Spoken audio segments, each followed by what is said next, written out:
राख्दैछु. So I am just taking few seconds. Okay. ठिक छ अब ल.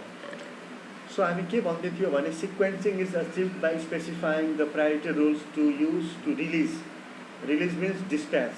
Dispatch means deliver jobs to each work center. हैन हामीले each work center मा हामीले कुन हामीले क्रममा काम गर्नुपर्छ त्यो हामीले त्यो स्पेसिफाई त्यो चाहिँ हामीले स्पेसिफाई गर्नको लागि प्रायोरिटी रुल्सहरु चाहिँ हामीले युज गर्छौं. अब हेरौँ त के भन्छ यहाँ नेक्स्ट स्लाइडदेखि बुझिन्छ. Priority rules for sequencing job on one work center. The most popular priority rules are के छ त? Number 1. पहिला छ FCFS.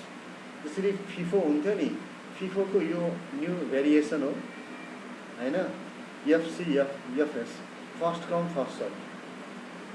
त्यस्तै अर्को हुन्छ SPT हैन. So first come first serve.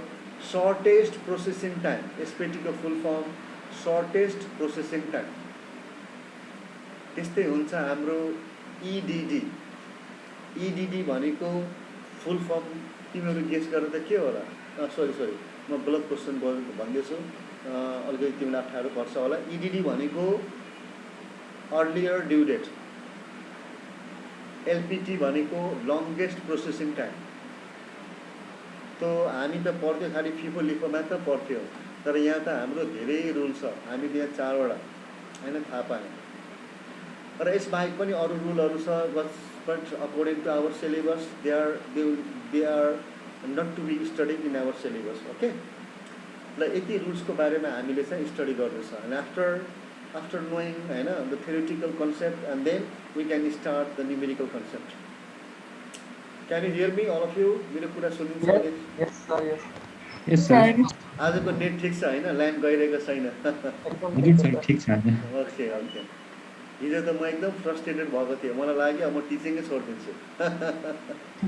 हैन हिजो म एकदम फ्रस्ट्रेटेड भएँ.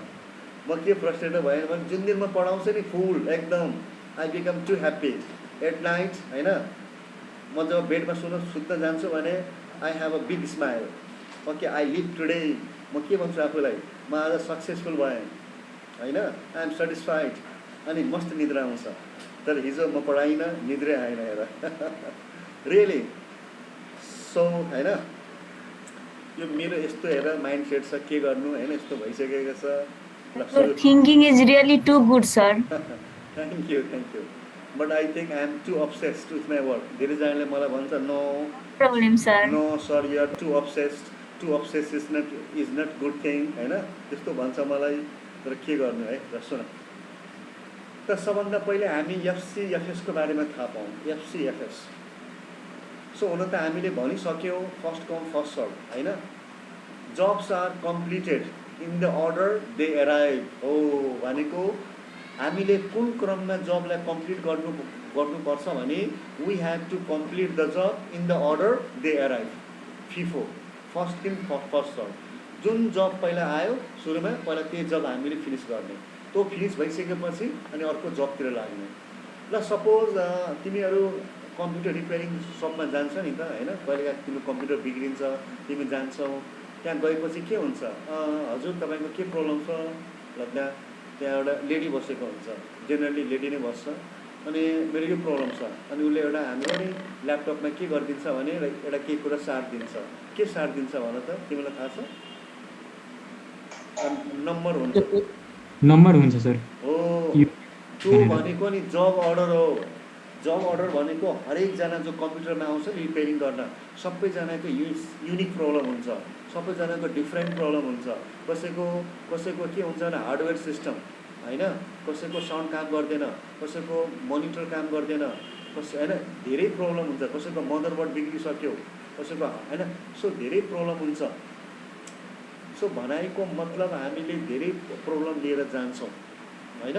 र सबैको लागि के हुन्छ हरेक कस्टमरको लागि एउटा ट्याग हामी त्यसमा नम्बर लेखेको हुन्छ. नम्बर किनभने मान्छेको नामबाट गरिदैन. अनि त्यहाँ त्यो मान्छेको नाम एउटा नाम दुई तीन मान्छेको हुन सक्छ. त्यहाँ नम्बर लेखेको हुन्छ. त्यसलाई भनिन्छ जब कार्ड नम्बर. र त्यो ल्यापटपमा जति पनि काम गरिन्छ जति पनि खर्च हुन्छ भने त्यही नम्बरमा जोडिदै जान्छ. र तिमी हेर्छौ नि त, तिमी प्रायः जसो त्यहाँ जान्छौ भने त्यहाँ अलरेडी तिनीहरू काम गरिरहेको हुन्छ पुरानो ल्यापटपमा। हामी भन्छ नि सर हाम्रो दाम कहिले आउँछ, होइन हेर्नुहोस् यो काम यति छ, यो गरेपछि तपाईँको पालो आउँछ, तर यसो भन्छ नि हामीलाई। त्यो भन्नुको मतलब के हो, फर्स्ट कम फर्स्ट सर्भ। हामी भन्दा पनि पहिला कसैले दिइसकेको होला, पहिला तिनीहरू काम पुरा हुनुपर्छ, अनि मात्र हाम्रो काममा हात हाल्छ। Jobs are completed in the order they arrived. र एसपेटी भनेको के हो, एसपेटी भनेको कुन अर्डरमा हामी काम गर्छ भने जुन कामलाई फिनिस गर्न टाइम कम लाग्छ, सर्टेस्ट प्रोसेसिङ टाइमको आधारमा काम गर्छौँ। ल 5वटा जब आयो, पहिला ए आयो, बी आयो, अनि सी आयो। ए गर्न 3 घन्टा लाग्छ, बी गर्न 1 घन्टा। त उसले के भन्छ, होइन पहिला ए नगर्नुहोस्, पहिला बी नै गर्नुहोस्, किन ए गर्न 3 घन्टा लाग्छ, बी गर्न 1 घन्टा, पहिला बी नै गर्नुहोस्, किनभने हाम्रो स्पेस कम छ क्या।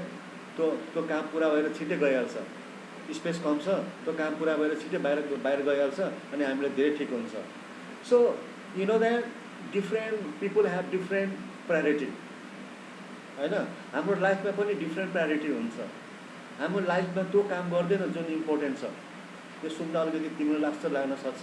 We do not work those work which are important, we work those work which are emergency हुन्छ नि, हामी त्यो काम गर्छौँ।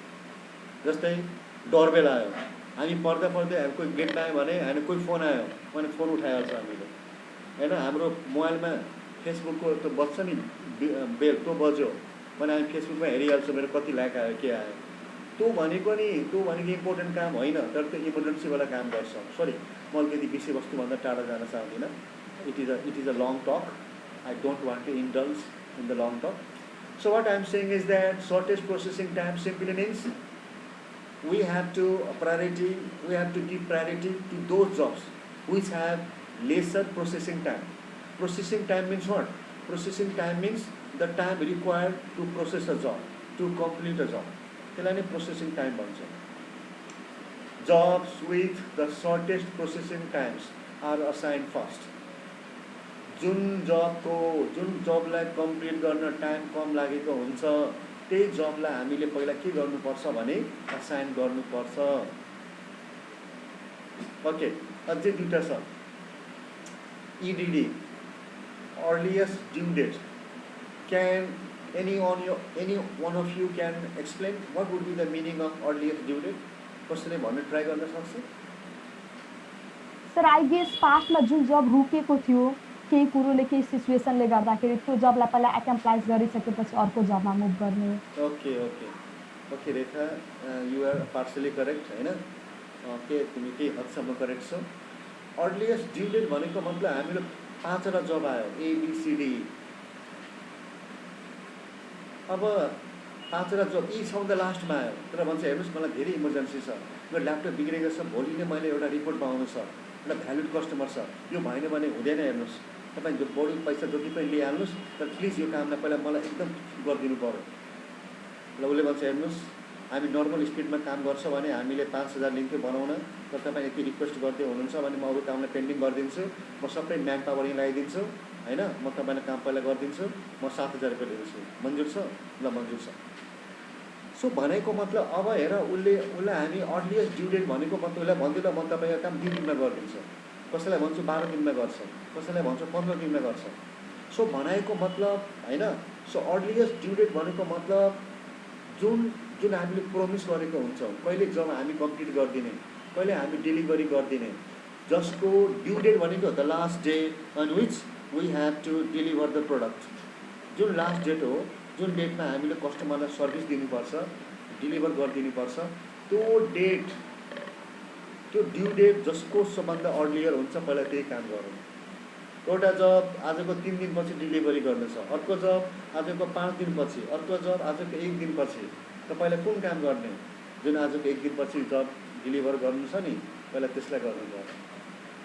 Okay, earliest due date jobs are assign first. हामीले कुन कामलाई गर्छौँ भने हेर्छौँ हामी कसलाई प्रोमिस गरेको छौँ, कुन काम हाम्रो हतारमा हुनेवाला छ, कुन कामको हाम्रो रिमेनिङ टाइम धेरै कम छ, होइन। ड्यू डेट, कसको ड्यू डेट अर्लियर छ त्यसलाई हामी पहिला गर्छौँ। र त्यही क्रममा अब हामी के हेर्न सक्छौँ भने LPT भनेको अर्थ हेर त के छ? लङ्गेस्ट प्रोसेसिङ टाइम जुन जबको लङ्गेस्ट टाइम हुन्छ सर त्यो जब पहिला गर्नु सर। लङ्गेस्ट प्रोसेसिङ टाइम यो भनेको त अलि राम्रो होइन। लङ्गेस्ट प्रोसेसिङ टाइम भनेको 5वटा जब पायो, ए जबलाई फिनिस गर्न नि 12 घन्टा लाग्छ, बी जबलाई फिनिस गर्न 9 घन्टा।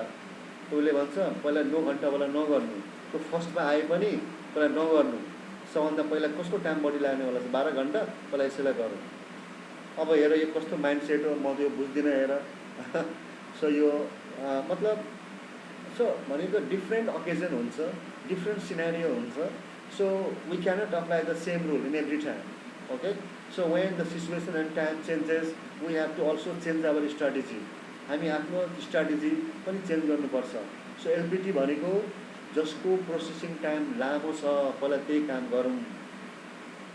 Okay, jobs with the longest processing time are assign first.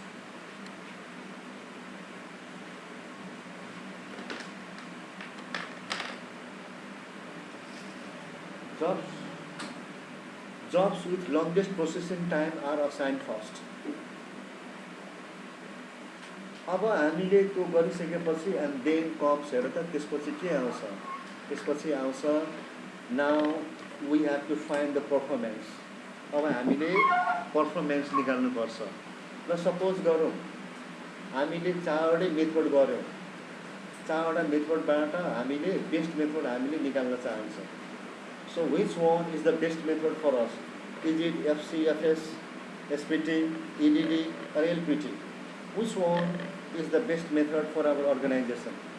So in order to know that, we have to calculate the performance. So we have to calculate the performance criteria. So हामीले performance निकालौँ न। अनि performance निकालेपछि हैन,